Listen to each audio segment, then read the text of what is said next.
Welcome everybody. It's nice to see, what, 28 people here. Fantastic. Well, thanks for giving up your time to listen to me. Helping me today is my lovely model in the background, Francis, who will be helping us out here. We're socially distancing nicely at the moment. No, don't worry, she's my wife, so we can get close. Hopefully you can see me okay. I've got a different camera on me, but what we're going to do today is look at plantar fasciitis, how we're going to treat it, and how we're going to treat it, especially with the MLS laser. So I suppose what we're going to go through today is, first of all, we're going to look at what is MLS. I'm not going to spend too long on this because some of you who I've seen before will know about MLS. There's lots of literature you can get on it from Celtic SMR, so please get in touch with them. We're going to look at how it can help. Then we're going to cover briefly what is plantar fasciitis, which I don't really need to tell you guys because you're all experienced clinicians, but probably the most important thing is the second part of this, which is the etiology. What are the causes of plantar fasciitis? Okay, and that is so vital in everything we do, because quite simply, my belief is, if you have the MLS laser, you have got quite simply the best tool that there is in the market to actually help relieve pain and actually start tissue repair. The problem you've got is, as a clinician, these people are going to go away and they're going to keep on coming back time and time again, thinking, well, he's very good, that physio, but it keeps on coming back. Why does it keep on coming back? It's because there will be biomechanical problems in the etiology, which will be causing this thing to return all the time. And so there's a number of things we have to look at that. Understand this very simple concept. We have MLS laser. MLS laser is no more, as far as I'm concerned, as an experienced clinician, than an adjunct. Now, there are thousands of different adjuncts that people have, most of them which are not effective, which don't really do anything. Here we have the most incredible adjunct that there is, and to get the best benefit out of it, let's use our clinicians' brains, actually sort out the patient biomechanically, and apply this MLS laser.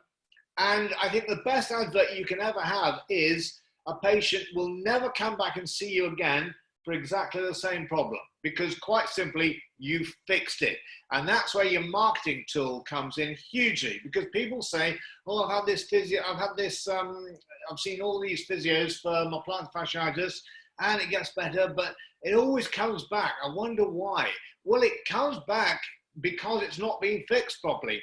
And the best advert for you will be when people say, well, listen, go and see Billy Talent at Billy Talent Physio. Why? Because he's got this machine, but he fixes you. And that is the best thing you can ever do.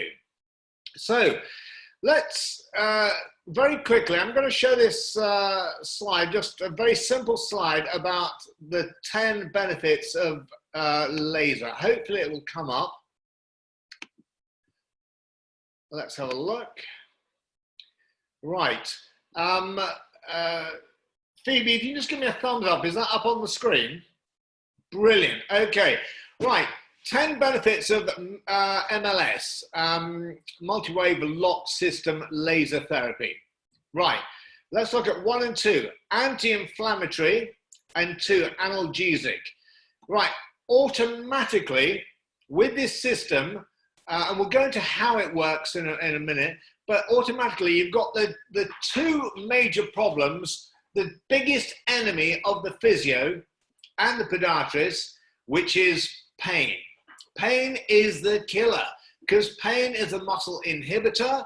It will change people's biomechanics. People will start avoiding doing things because it causes them pain, and therefore they think this pain is tissue damage, and therefore they become less active, and the problem can only increase. Okay, it has its anti-inflammatory effect, causing it has an anti-edema effect as it causes vasodilation, but also because it activates the lymphatic drainage system, it basically drains away all these nasty inflammatory mediators that we have and takes it back into the lymph.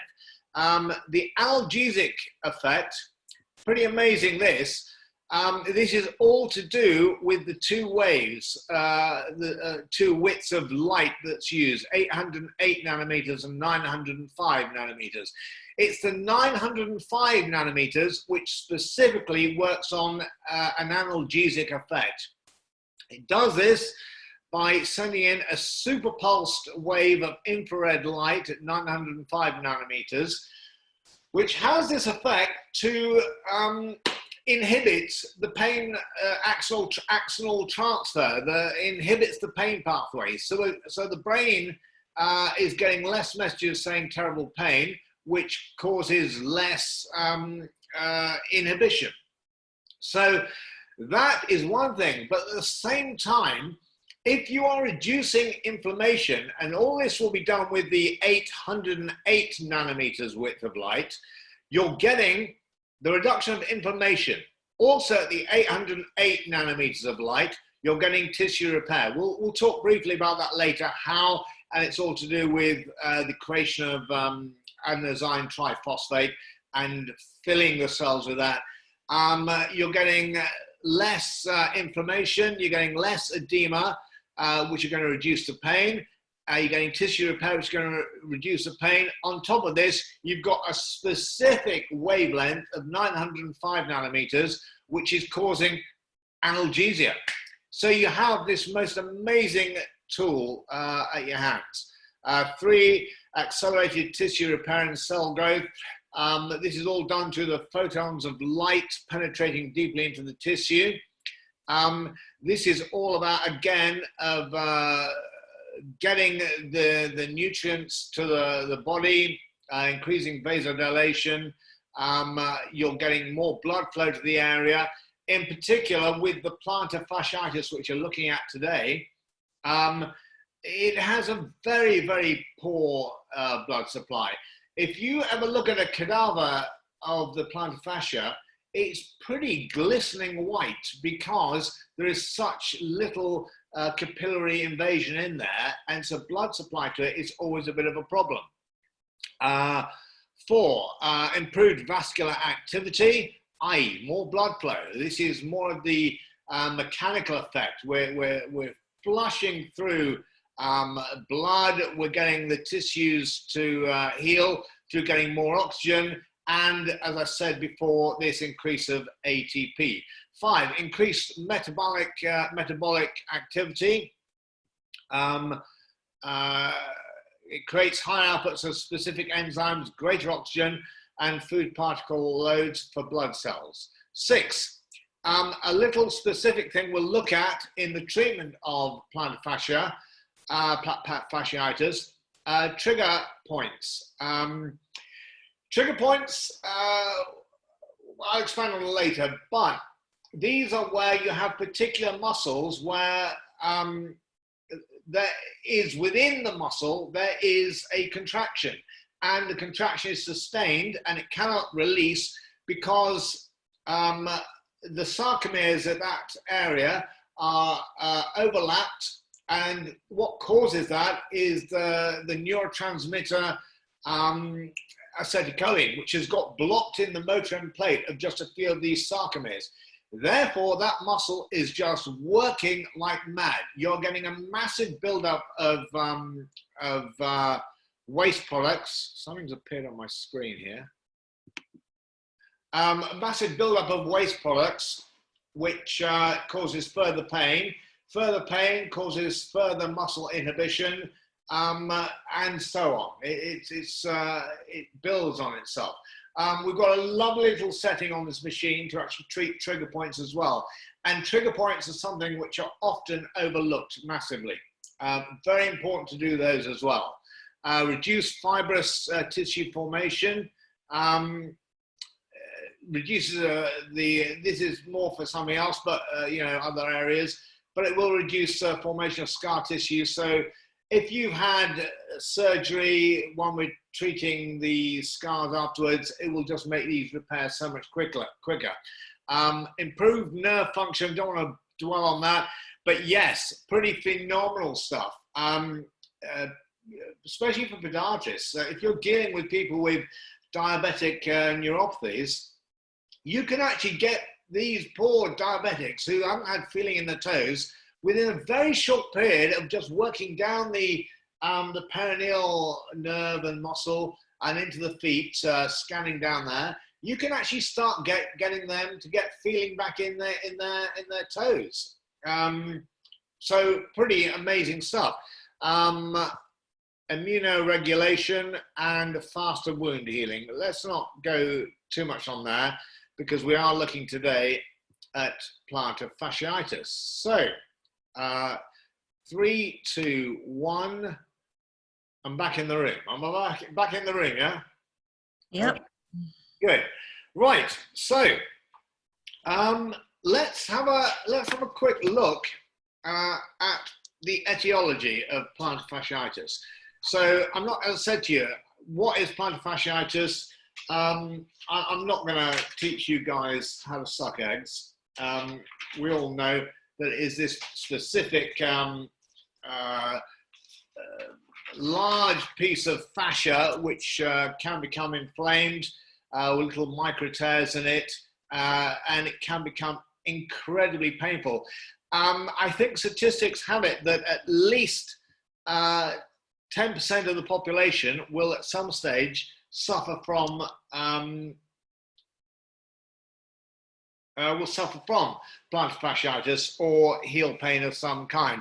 I think it's also quite important to just consider that plantar fasciitis isn't the only cause of pain. Often you could have a problem with the flexor hallucis brevis, which is right underneath the plantar fascia. Actually, when it comes to treating with this specific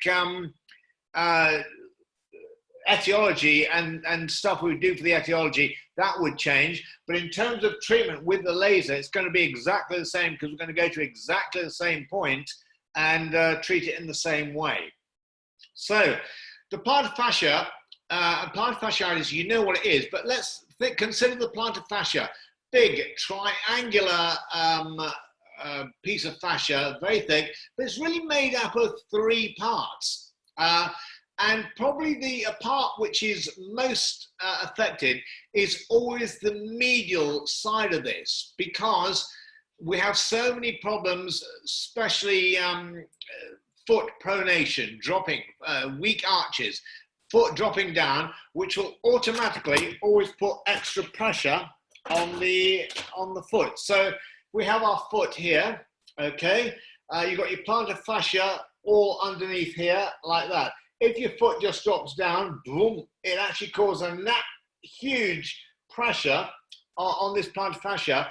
And the place where it really always causes pain and where the worst bits are really here on the calcaneal tuberosity, which is the medial side of the heel. Because this is where, as it pulls out, it really rips it off that little area a bit. And that's where we have the biggest inflammation. And it's generally where you're going to find the most pain. And when you're palpating, you will always palpate around the area. But when you go onto that calcaneal tuberosity, they are liable to often jump through the roof because it's so painful.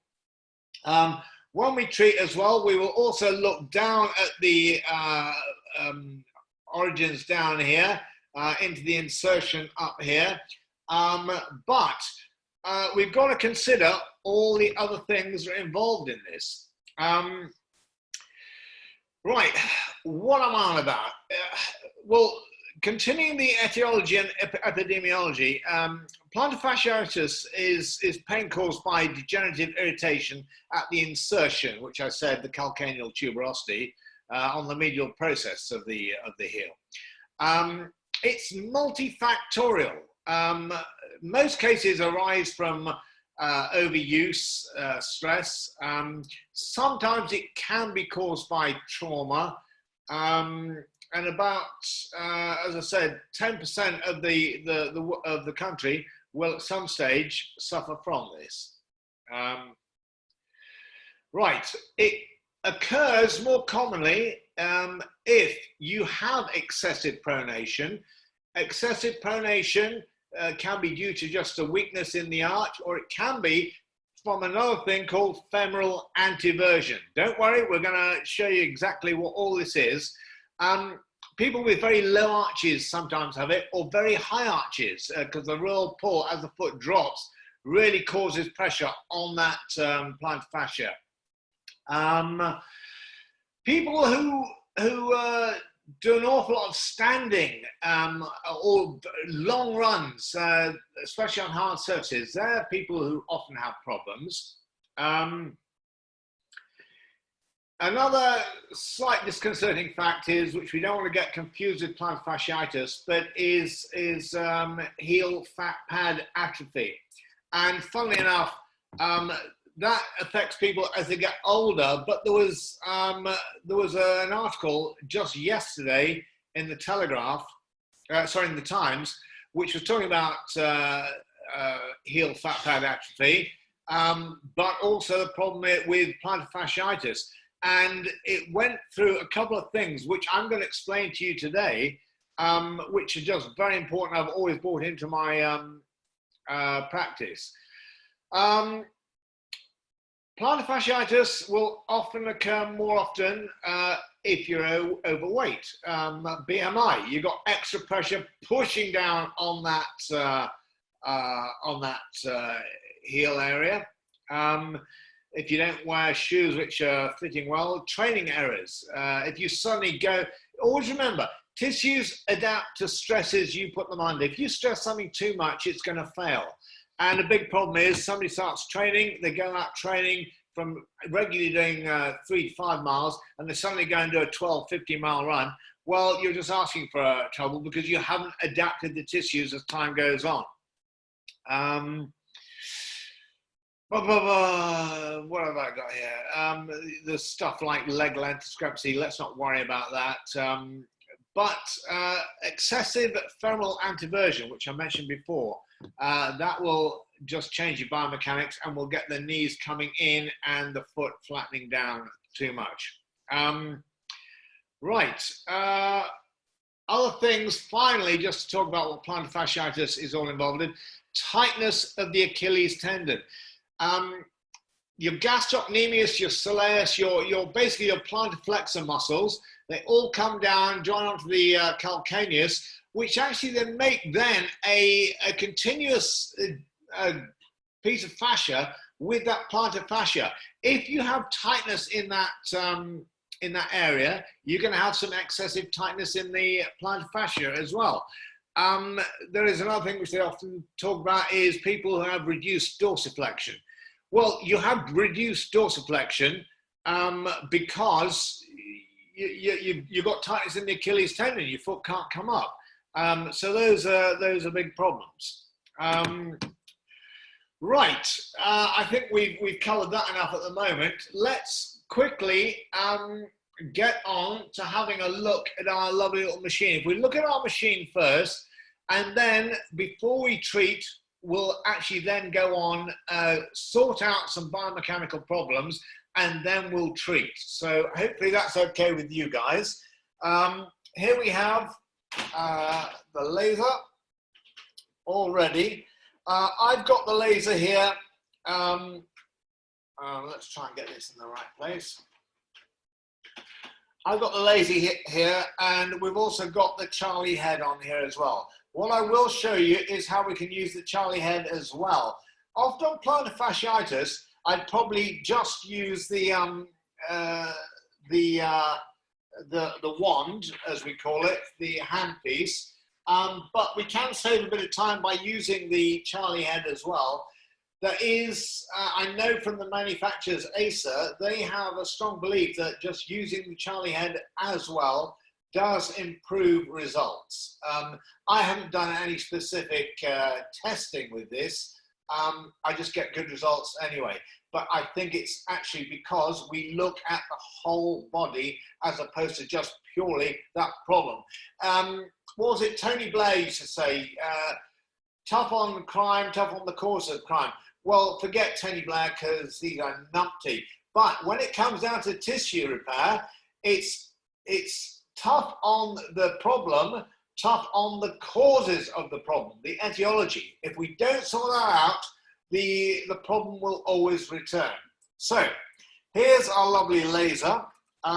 We will have a look later at the settings we can get it in, but I just want to point something out here because a lot of you might have more modern ones. I bought this, what, 7 years ago?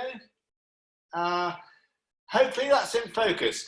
But with the wand, if I'm going to do plantar fasciitis, I would just go onto the foot here, okay? And then I will go on the global approach, which I'll explain in a minute. I would always do a scan first, okay?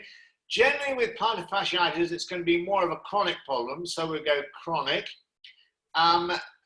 It automatically comes up the scan phase, and it puts in the settings. And hopefully, please somebody scream at me if you can't see this, but you can probably see it set up 500 Hertz, 4 minutes, 75%. Okay, I would do that scan first, and when I finish the scan, and don't worry, we'll go through all this later. When I've done the scan, I would then go on to the pathology. Now, the smarter ones of you there will look on my screen and say, well, he's got no plantar fasciitis there. What you'll all have on your machines generally now is a setting for plantar fasciitis.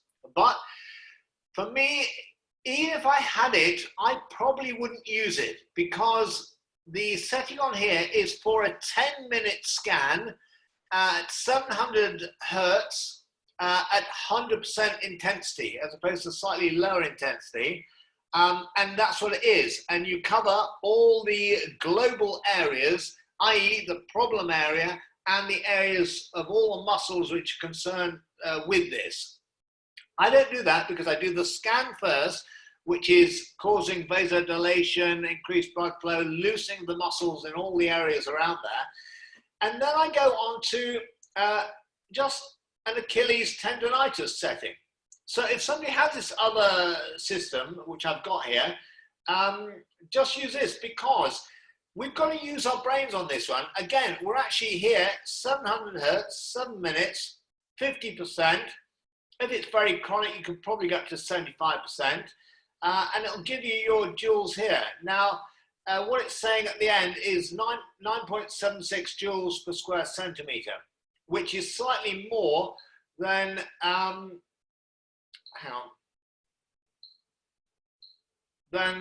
Acer probably recommend for plantar fasciitis, but that's probably more in an acute situation where you keep it low. And here it's 6.69 joules per square centimetre, which is dead on virtually the 7 joules per square centimetre which they talk about. Anyway, I would do this. It's saying 6 points, and I'm going to get right on the pathology area, and I'm going to do 6 points all around there. And then this is where we're going to get the huge results, which we've been after all the time. Okay. Paul, can I just ask you a question that's come in? Yeah. Would you do a full biomechanical assessment and deal with those imbalances in the leg before you start your laser treatments on the local area? Yeah, absolutely I would, Phoebe. Now, the only reason, I just want to show you the machine, that we've got the machine here and how we can change the settings. But why don't we actually just quickly look at a patient, and we're going to go through very, very quickly. I think the 3 most important things that we need to check out. One is specific tightness, especially in the calf muscles.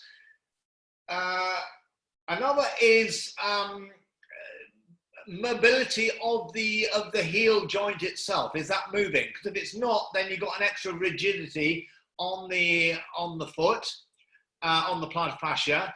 And the most important in my mind of all these is intrinsic strength. Now, can I just explain this quickly? The intrinsic strength, I'm talking about the intrinsic muscles here. And if I bring this down a bit, you can see your foot here.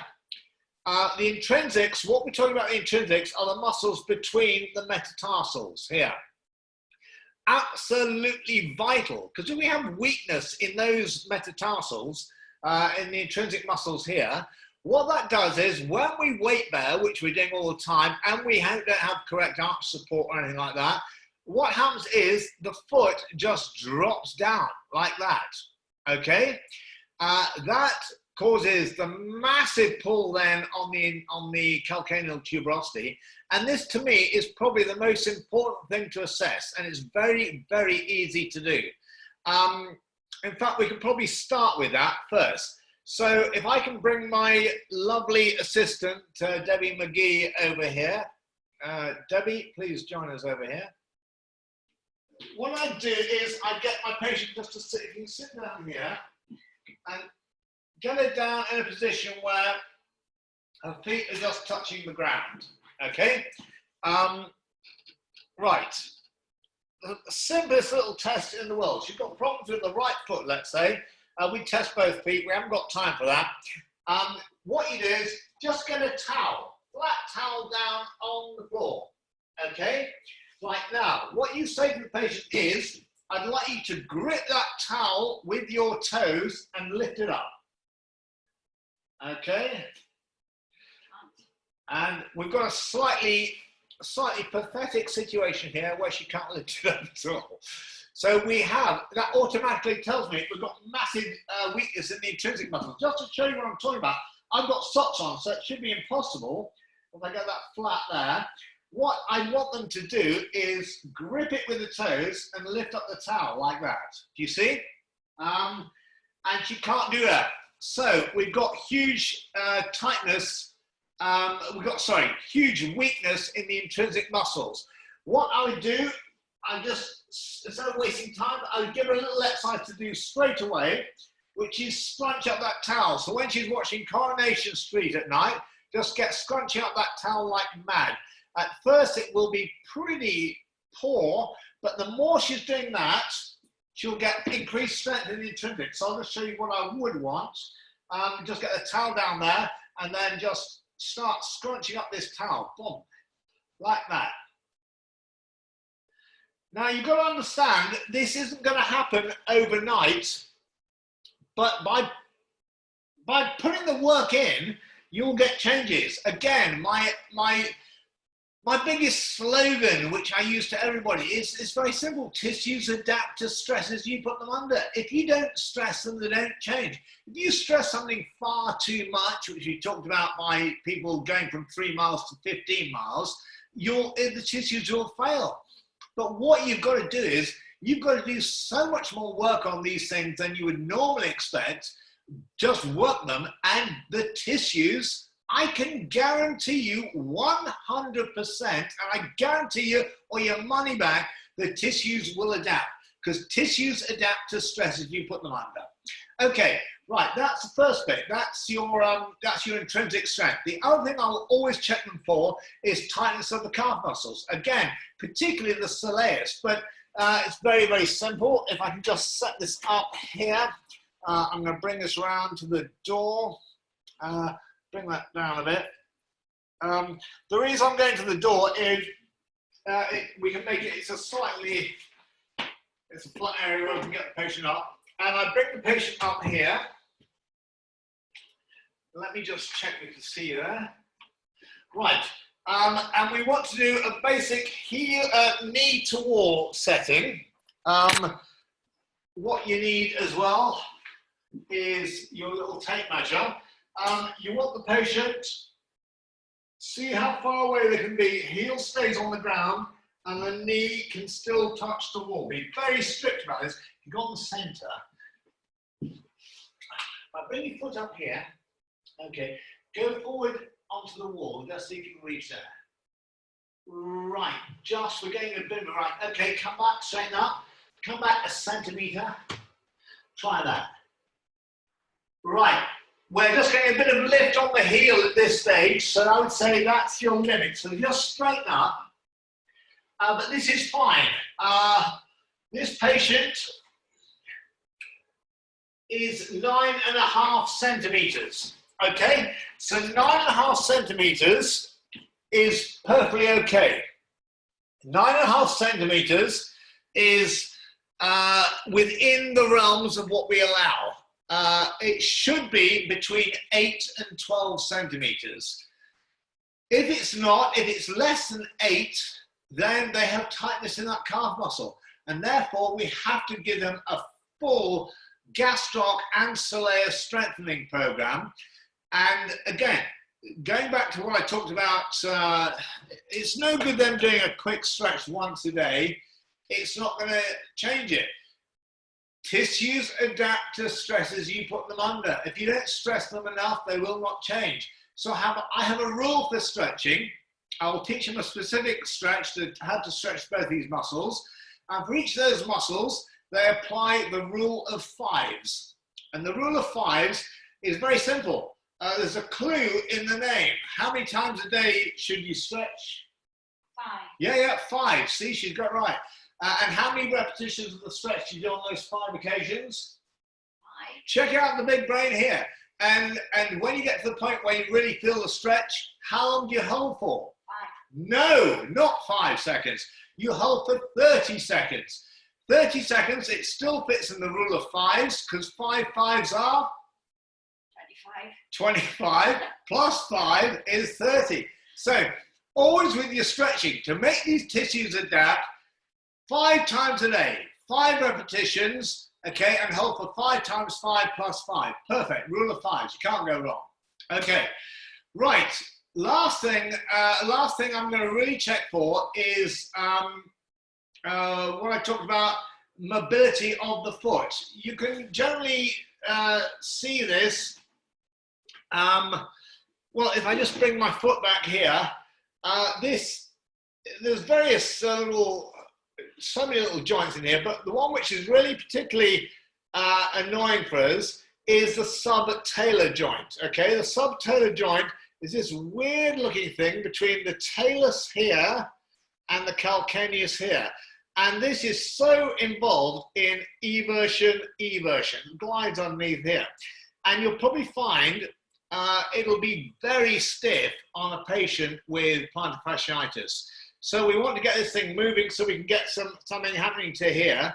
And nice little, well, what we do is basically we lie them on the side and we are putting pressure down here. So what we're doing is we're opening up that subtalar joint, and that will restore movement in there.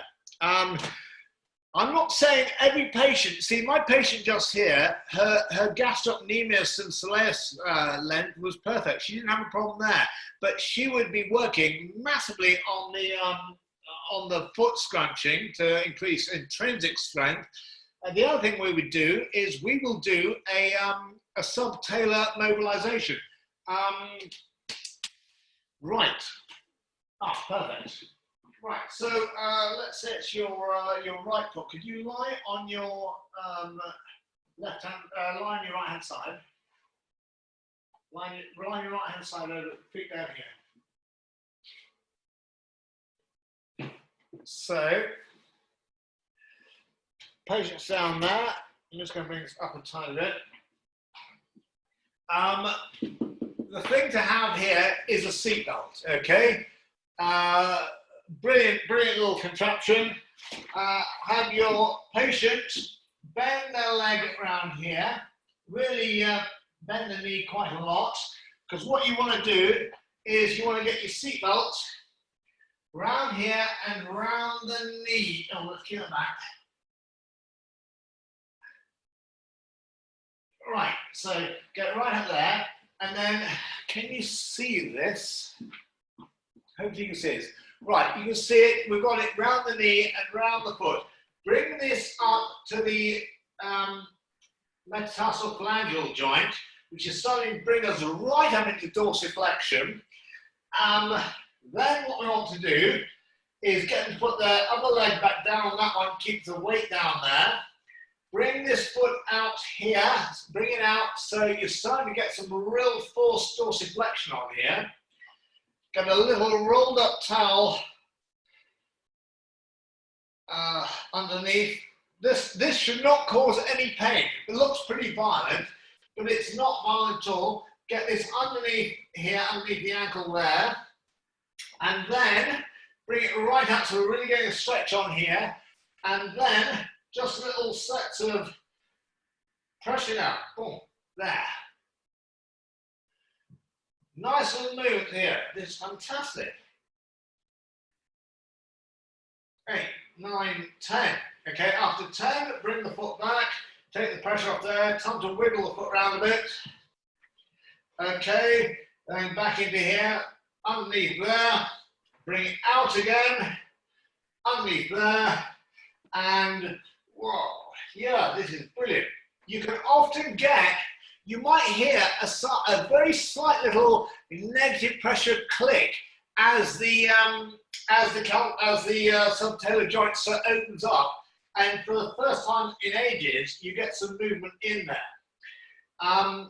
This whole idea of doing a mobilization would work massively well when we're using the laser, often, because if we're doing an arthritic condition where these joints are actually stuck together, it's actually when we're using what we call the optical window. We have to open up these joints as much as we can to get the laser in as deep as possible. That's not really going to apply to here, but it's going to certainly help in all these uses of the laser. So that's basically it. We've covered there the main etiology problems which everybody who has plantar fasciitis, they will have, I guarantee they'll have certainly one of those problems. So there's one other little problem I think which is probably worth considering as well. Look at your patient. We talked about femoral anteversion. So can you guys stand there please, Debbie McGee? Okay, right, can we see, we can see the patient there. Just ask them to stand on one leg, bend the knee up like that, and just ask them to do 3 little half squats, okay? Brilliant, fantastic. And let's have a look at the other leg as well. 3 little half squats. Okay, fantastic. Right, now that tells me masses that. If I can just go, if I can be the patient, I asked the patient to give me those 3 little half squats. What I saw, they got on one leg, and as they came down, I saw a contralateral hip drop like that, and then the knee coming in like that. Okay? Now, in terms of running and walking and everything, if that knee is always coming in like that, which is a femoral anteversion, that means that foot will be just dropping in and causing extra stress on that plantar fascia. What we should be saying is, we should be there, and as we ask the 3 half squats, we should see the knee coming down over the toes and the belt level not changing at all. Okay? That's why I don't have plantar fasciitis. Okay? Sorry, Paul, yeah. Can I ask you another question, please? Yeah. When you're doing the mobilizations, how many times would you repeat those?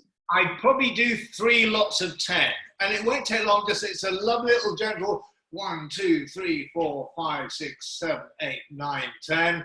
Wiggle the foot, 3 lots of 10. It takes a minute. Grand, thank you. Okay. In terms of that femoral anteversion, we're digressing slightly, but another way of finding if they've got femoral anteversion is just if you give them some hip extension in prone.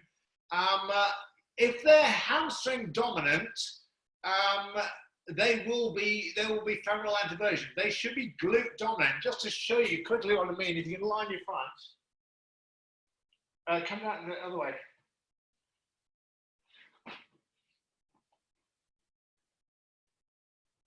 Very similar. So let's have a look here. I bet you she's hamstring dominant, because what I saw, bend his knee, okay, just relax it completely, switch off completely. Just let them rest that that foot in your elbow, finger onto the hamstrings, finger onto the butt. Could you lift this knee off the bed? Yeah, bang, straight away. Down you come. When she brings this up, this fires, and then this fires in much later. And so I would get lots of work on the glutes to try and stop this, to teach those to come in first. You can do that with turn them onto your front, that's onto your back, yeah. A nice little way of doing that to get these glutes working more is get the patient on their back. Okay, if they just bridge your bum up, they'll be doing exactly the same as they were before. Down you go. This is firing first, which is wrong. We want this firing first. So the simplest way to do that is bring your feet up, point them up as high as you can, massively, okay? Sometimes squeeze something between your knees, and now lift up your bum. And I bet you felt that coming in much more, didn't you? Yes. Yeah, so that, just lots of repetitions of that will change, reduce femoral anteversion. So it's another thing to look at in plantar fasciitis. Okay, if we can stop them being hamstring dominant and make sure they're glute dominant on hip extension, it makes all the difference. Okay, let's get into some treatment, shall we? Oh, actually, beforehand, can I just? I'm not running out of time, am I? You've got, well, it's 1:15. You've got 15-ish minutes, and then we'll have questions. But okay, I'll bring in the slides from Asa if I can afterwards. I think it's more important to actually go practical, okay? Right, we've got our patient. She's got plantar fasciitis. I will say, could you lie on your front, okay, with your feet over the end of the bed. So come down. So there we are.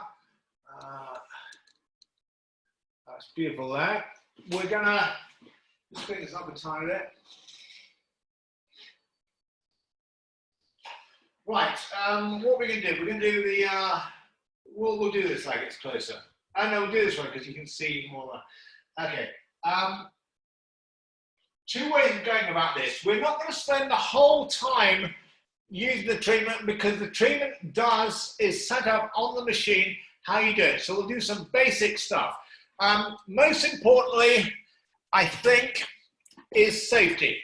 Okay, we're using a Class 4 laser, which will have an effect on the eyes. If it goes directly in the eyes, can cause some, or quite severe retinal damage. If you can ask the patient to stick the glasses on, and I shall dress up like Bono myself. Okay, very simple. I've got these on. We're going to come back to here. I'm going to show you with the, I'll show you with the Charlie head in a minute, but let's just start with just using the, hopefully you can all see that. Okay, so what I'm going to do is I'm going to go straight on to the one there. That's for the hand piece. If you have the Charlie head as well, you can control the Charlie head by just pressing that, and you've got the Charlie head there as well. If you don't have it, this is what you'll just get. Okay, so what I'm going to do is I'm going to go onto the feet. I'm going to go chronic scan. Okay, it's coming up 500 hertz, 4 minutes, 75%. All I'm going to do is I'm going to press start. Okay, now when I press start, if I show you the header here, it'll just flash showing it's activating it. Okay, but nothing happens because the only way you can really get this going is by pressing the button. Okay, now what we do is we just get to our patient. And we want to scan the whole area which is involved in this, which is really your gastrocnemius, your soleus, your flexor digitorum, your plantar fascia itself. We want to scan the whole area. I'll just bring it a bit closer here. And we can just do this, very simple. We press it on, you can probably see it started, and just a very light scan over the areas, up and down. I'm probably not going to do the whole 4 minutes. I just want to give you the idea of what we do. But just to understand that this machine will switch itself off at the end of the 4 minutes, okay? Now, you probably saw I did longitudinal movements, and now I'm going transverse.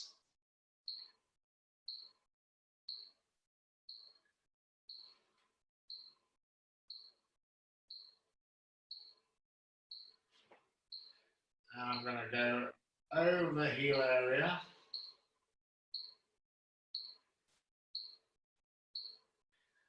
Over here. I'm going to come right down the foot. Are you a bit ticklish there, Francis? Yeah. Okay, is it too much? Yeah. Can be a bit problem. Somebody is very ticklish. I'm only going lightly, but you can feel it's coming. Yeah.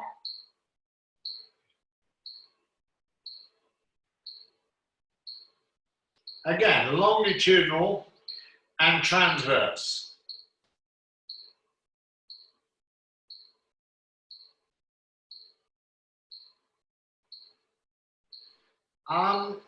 If for some reason somebody comes in the door and they're not wearing glasses, which you wouldn't want them, but I can stop this at any time. I just literally just press that and it will stop it automatically. Press the button. To start again, and it's still on the time zone. And what I'm going to do is I'm going to go back to the guys,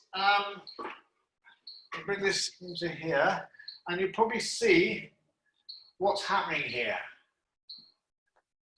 Okay, it is literally just counting down the time. There's 1 minute 54 left, and it's counting up the joules in total that it's delivering. Okay, as there's only 1 minute 54 left, we will carry on. I just bring this back to the patient.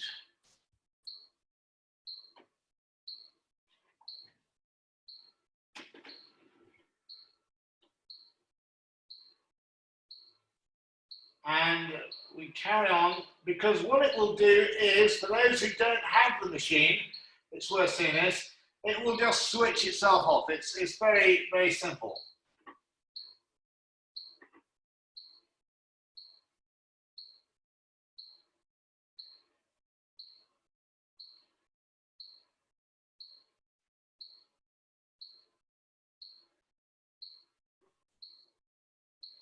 Now, for those of you who have the setting with the plantar fasciitis, it's got a little bit more power going in, but we have, I think it's 10 minutes of the scanning, and you can still, even if you've got that setting, you can try it my way, or you can try it the way they've got on the plantar fasciitis setting. If you've got a patient with bilateral plantar fasciitis, I think it would be fantastic to try it my way on one foot and the plantar fasciitis setting on the other foot, and you can actually then see if there's any difference in terms of the effect. Paul, can the patient feel any heat while you're doing that? They might feel the very slightest topical warmth, but generally no, because this is why it's just stopped itself, you see? So this one machine is just so incredibly effective because the heat is always kept below 41 degrees, 42 degrees maximum if you kept it on for about 20 minutes. And this is all to do with the way they deliver this huge power, especially when you get to the 905 nanometers width of light, which is sent in at 25 watts on some machines. On some machines you can now, it'll even do 75 watts. It just reduces the time. But what it's doing is, if you stick 75 watts or 25 watts of power of irradiated infrared light in, you'll start cooking the person. That's the danger with often other machines like the K-laser or something. You cannot do what we're going to do now, which is hold it still, because if you do, you'll get a build-up of heat and you'll cause necrosis and burning through the tissues. And this can't, because the 905 nanometers is super pulsed. It's on for a nanosecond, off for a nanosecond, on for a nanosecond, off for a nanosecond. Historically, we've always known for pain, it was better to have a pulsed wave of light.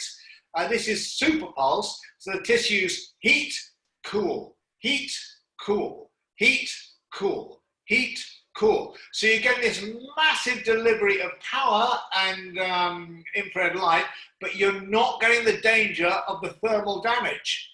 And it's just impossible for it to happen. Right, so very simply, I did the scan first, which was 4 minutes. I'm going to come back onto here. I finished that, so I'll just press the thing to the left. Now, I don't have the plantar fasciitis setting, but I want to use this ankle tendonitis setting, inflammatory situation, and it's going to be perfect setting for you. 700 hertz, 7 minutes, 50%.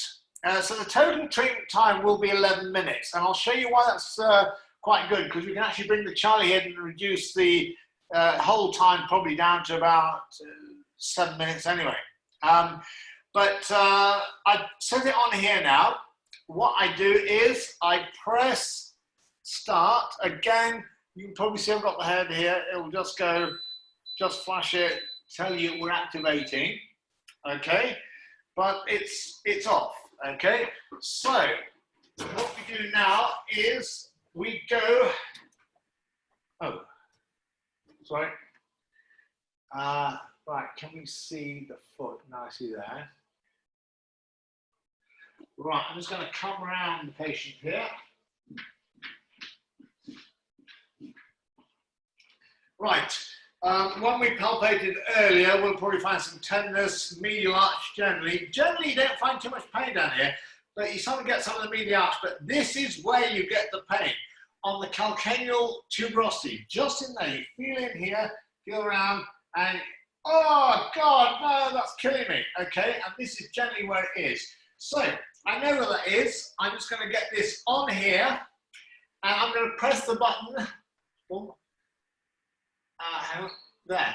Right, I'll just show you. It is on now, but I'm just on here, and I leave it there. And this is where the old skill of so Mrs. Smith, how are the kids doing? How are the kids doing, Mrs. Smith? They're fine. And how have you been getting on in lockdown, etc.? And, you know, just your little general chat. But what we're doing is we're just going to keep it on. We're not going to move it. Now, as you saw, it was set for 7 minutes, 6 points. This machine is pretty amazing because it does everything for you.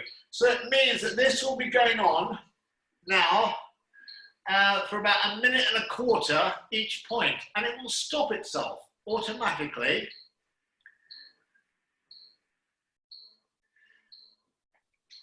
You can probably see now, if I just come onto here,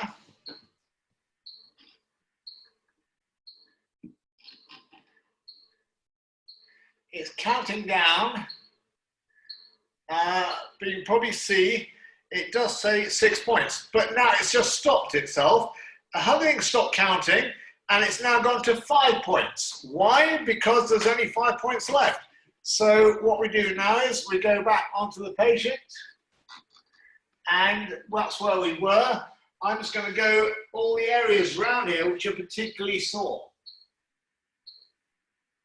Now, there's no need to do all these points because I don't want to spend 7 minutes doing this, but it will go on until it gets to the final one where it'll go, at the end of it, it'll go ding, and then switch itself off. And then we've treated the patient. So Paul, Yeah. someone's asked a while ago actually, but it's probably pertinent now. Do you use a trigger point protocol before the treatment phase, or can you trigger point pain area along with using the treatment protocol on the same area, or is that too much laser? Well, I would suspect that the trigger points we're going to get, I'm just going to stop this now. I would suspect the trigger points we're going to get are going to be largely probably in these areas, up in the soleus or the tibialis posterior, probably up in the gastroc. See, look, just to here, real problem there. And we can set the trigger points, yeah, definitely there. If I do mine there, that would ease it massively. Now, there's no massive strict rule on this. Get the trigger points done at some stage. I might just treat this and then do the trigger points afterwards. I think ASA really, they talk about doing the scan, then doing some trigger points, and then doing the pathology. I don't think it makes any difference. And I would probably just get the treatment of the area done first. So I get my scan done, then I do my pathology setting on the points here, and then I'd go around just to finish off and look for trigger points. How do we do that?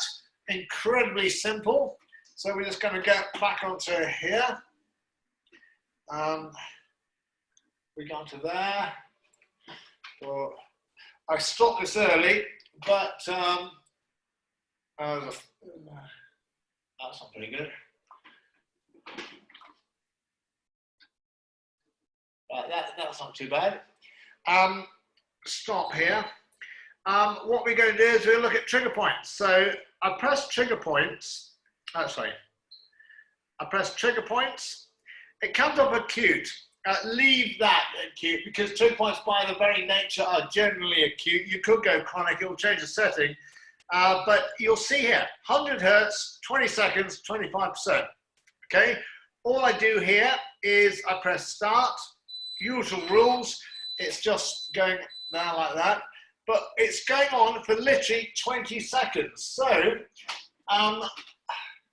this is sometimes quite phenomenal, this. If we get onto here,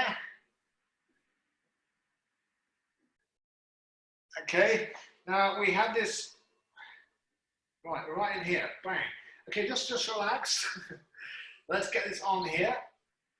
Just leave it on there for 20 seconds.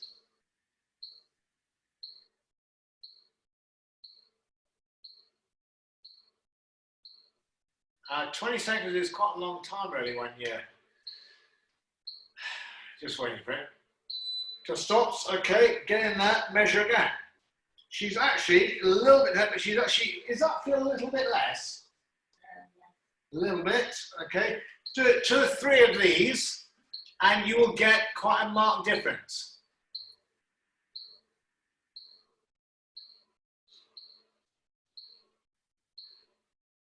I'm just going to stop it, but it will switch itself off. Probably 2 or 3 in each spot where you find trigger points, just give those. Right, now, I know, I think there's Brendan wanted me to use the Charlie head. I probably wouldn't always do, but as I say, ASA say, yes, you get some magnificent changes. What I would probably do here is get the Charlie head ready. It's that distance we need off the tissue. To loosen off, I'd use this instead of the scan, here, here, and probably just down on,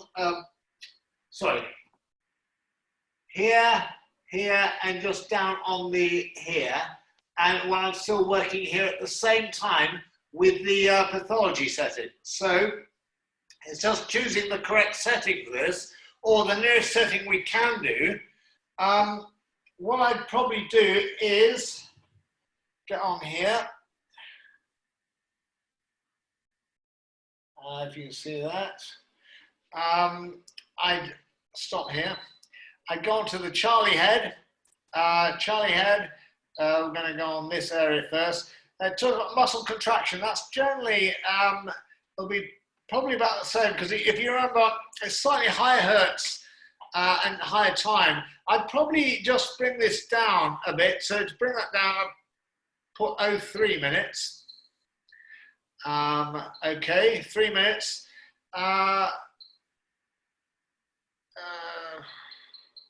Probably down to 600 hertz, just a little bit. Actually, there's a much quicker way. Just press on there, 600. Okay, and it's got the points here. So I'm going to do 3 points. It will be a total of 9 minutes, won't it? So, and I press start here, and you probably see it's flashing on there. What we do now is, just to get this going, I will now just press on the top is a little button here, and I will just get that going there. Okay, so that's delivering all the infrared power that we want here to, if I turn the light off here, you'll probably see it there. We've got this lovely work going into this area here. And then what I will be doing is just on the pathology setting, at the same time, working on here. Bang. Okay, let me just set that up. 1.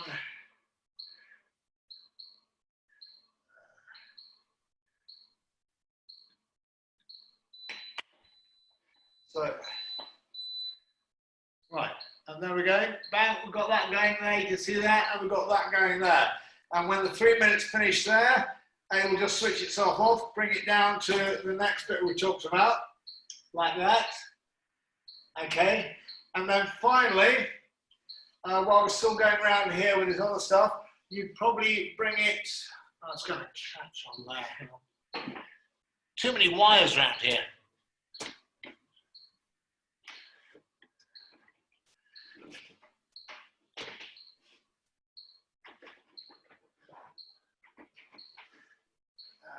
That's fine.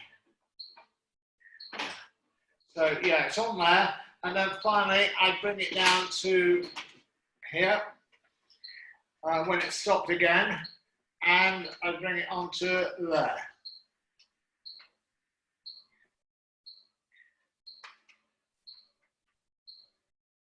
And then when this stops, I just move it to the next place, and so on. Right, I'm going to stop everything here because I think I want to try and leave a minute or two for questions if we can. Lights back on.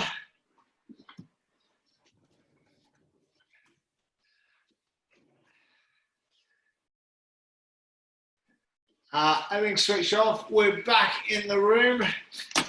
Right. Can I open it up to the house and see if anybody wants to ask some specific questions? Over to you, Phoebe.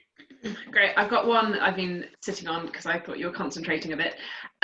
Is there any advantage of increasing frequency or intensity, or is it just best policy to use as little as possible? No. The more chronic we have a situation, this is where we can increase intensity.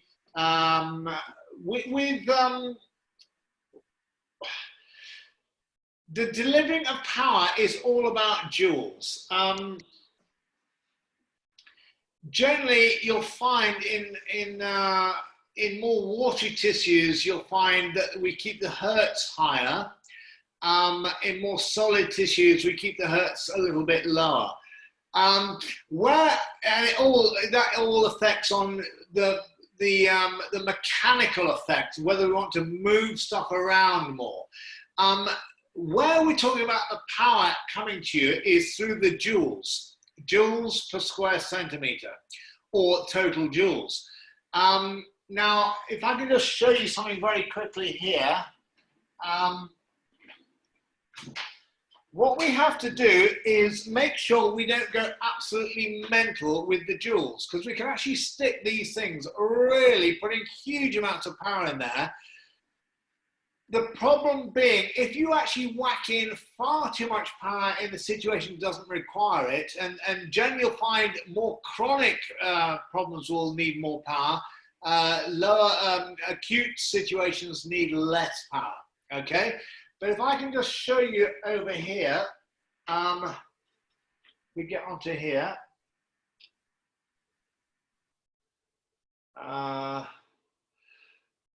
Where's my thing on here?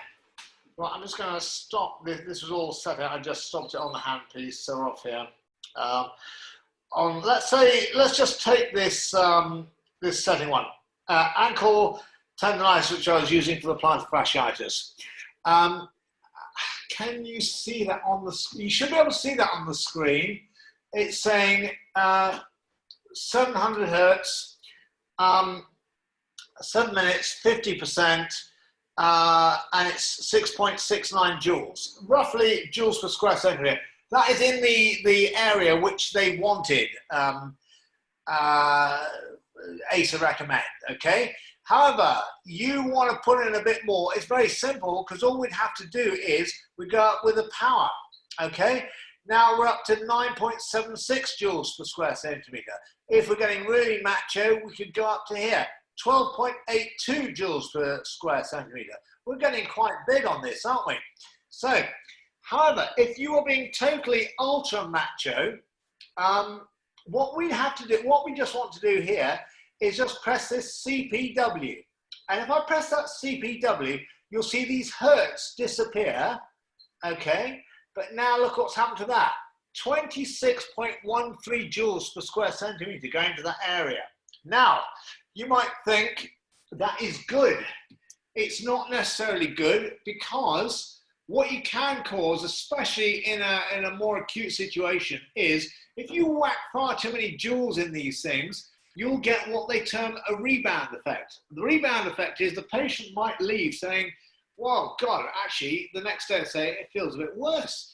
And it's because we put too much power into there. So we generally don't want to use that CPW, which is the continuous setting. I'll explain a bit better in a minute. But because that joules is too high and you get this rebound effect where it feels a bit worse.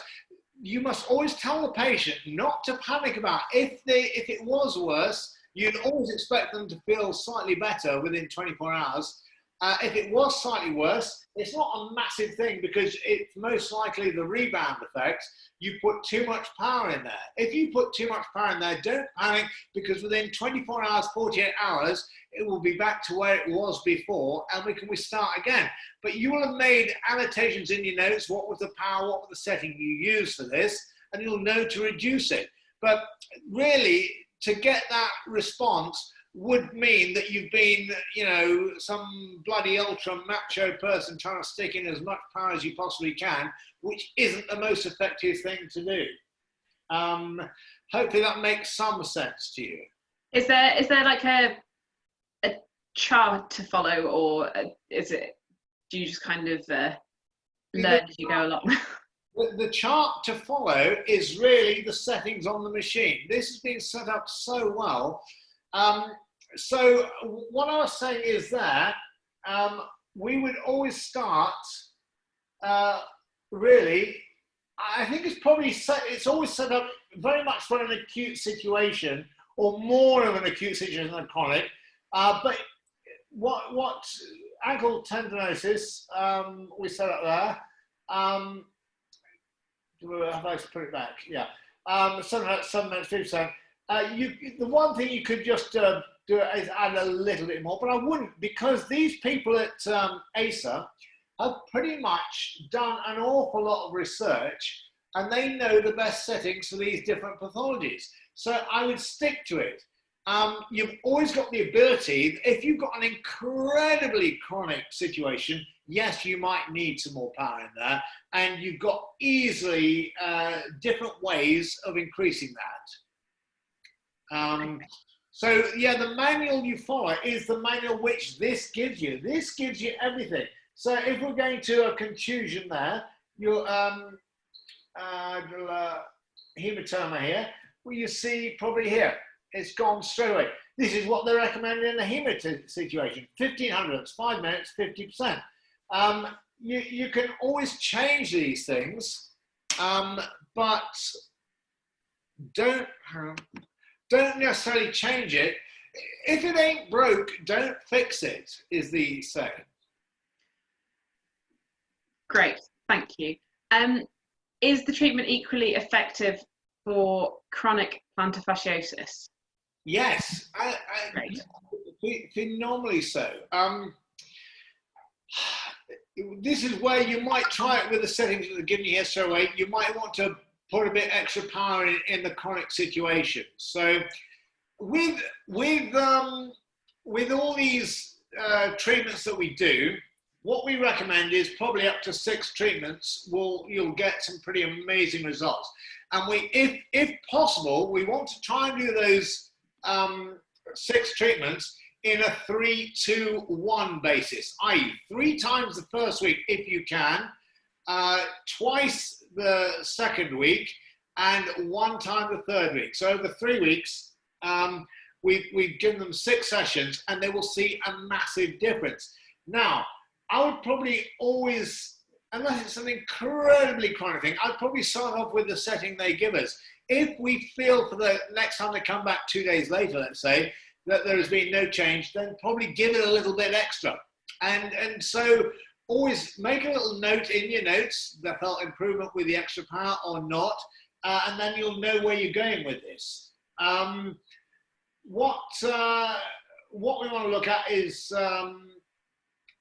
trying to get these treatments 3-1 over 3 weeks, 2 and a bit weeks, and you will see some big differences. So would you typically aim for 6 treatments? And yeah, I mean, sometimes somebody might need more, but I look at generally with this, I look at 6 treatments. Okay. And could you do it? Sorry, if you couldn't do for 3 times, say in the first week, would you get a similar result if you could do it, say, twice a week over 3 weeks? Same number of treatments, just spread out differently. Yeah, I mean, I can't say exactly, but generally, what you've got to look at at this point, this treatment is very cumulative. So that's why we go 3-1. You get this early whack hit of the power on there, and then you have to do it less and less. Doing 3 weeks, 2 sessions each, look, it's going to a slight difference, but it will still be effective. Cumulatively, it's having an improved effect on the tissues. There's one thing which we didn't touch on, but I think it's very important to consider this. Dynamic movements when you're doing this treatment. Today, my patient, it was the first treatment, and I didn't get them to move the foot at all. What I try and get them to do, it's just passive movements, is movement in that foot as we're treating this. After probably the second, or certainly by the third treatment, I'd want to be doing the treatment at the same time as they're probably starting to do some active treatment. First time, I'd just leave it not doing anything. Second time, I'd probably look at a bit of passive treatment, which I can do myself just on the just moving the toes of the foot a little bit. And then we want to try and bring in some active treatment, because all this is cumulative. You start off nothing at all, just give them the treatment, then a bit of passive, and then a bit of active work, and then they're just improving so quickly, very remarkably. Fantastic. I think we've pretty much covered everything that's come in. So we've probably good time to wrap up, I think. I don't think so. No, there's been lots of thank yous coming in as well. So no, I think that was fantastic. Thank you very, very much, Paul. What I would appreciate is, because I had a big set of slides to show as well, but we've gone on slightly longer than I thought we would. But I think it's important, and we've done more of the practical stuff, and we looked at sorting out the problems to look at, because if you don't sort out those problems on plantar fasciitis, no matter how effective your machine is, which this is just phenomenal, But if it doesn't really matter, the problem will come back because you haven't sorted out the causes of crime.